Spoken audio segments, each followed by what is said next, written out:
Ես ուզում եմ քեզ իմ կյանքից մի վկայություն տամ։ Ես եկել եմ Աստծուն 20-21 տարեկանի այդ շրջանում։ Ու երբ որ եկա տնային խմբակում ինձ հրավիրեցին նույնպես աղոթքի խմբակ։ 5 շաբթի այցելեցի տնային խմբակ, Կիրակի այցելեցի աղոթքի խմբակ։ Ու այդ աղոթքի խմբակը երիտասարդ տղաների, ուղեկի խմբա աղոթք էր։ Ես գնացի, ծանոթացանք, աղոթքը սկսեց։ Գիտես 20-21 տարեկան ես։ Կյանքը դիմացդ, բանակից նոր եկել եմ, երազանքներ, նպատակներ, ծրագրեր։ Ու երբ որ աղոթքից առայողը սկսեց աղոթեց ու ասեց. «Տեր, շնորհակալ ենք, որ այսօր մեր աչքերը բացել ենք։ Շնորհակալ ենք, որ մենք կանք ու կենդանի ենք»։ Գիտես, ես իմ աչքերը փակած, ուղղակի լսում էի ինքը ինչ է աղոթում։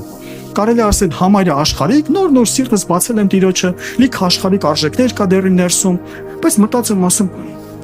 «Չայել տղա, ես չմերդում ասում ես մտածում»։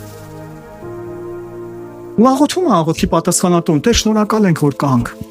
Շնորհակալ ենք, որ կենդանի ենք։ Շնորհակալ ենք, որ այսօր մեր աչքերը բացեցինք»։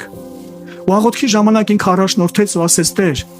այսօր միգուցե շատ երիտասարդներ իրանց աչքերը չեն բացել։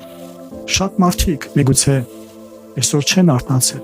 բայց դու մեզ կյանք ես տվել»։ Ու գիտես, ես աչքերս փակած ասում, «Տեր, ես ինչ աղոթք է, ես ասենց աղոթում»։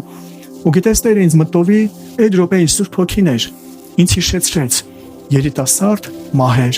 որոնք եղել են։ Ես հիշեցի, որ 8-րդ դասարանում իմ դասընկերն էր մահացել։ Կանալում լողացել էին ընկերներով, ինքը խեղդվել էր։ Ես դա հիշեցի այդ աղոթքի ժամանակ։ Ասեցի, «Տեր, շնորհակալ եմ, որ կամ ու կենդանի եմ»։ Ես հիշեցի իմ բանակային ծառայության համար, որ կային շատ լավ 2 եղբայրներ, որ մենք զորամասում ենք, հետո իրան տեղափոխվեցին ուրիշ տեղ, ու մի քանի ամիս հետո եղբայրներից մեկը նամակ գրեց, որ իր մյուս եղբայրը մահացել է, դիրքերում կրակել են։ Գիտես, ես դա հիշեցի, նորից երիտասարդ, իմ հետ, նույն զորամասում, կողքի կրավատին քնող, ու ասում, «Տեր, շնորհակալ եմ։ Շնորհակալ եմ, որ կամ, շնորհակալ եմ, որ կենդանի եմ, դու ես կյանք տվել, դու ես պահում, դու ես ողորմում»։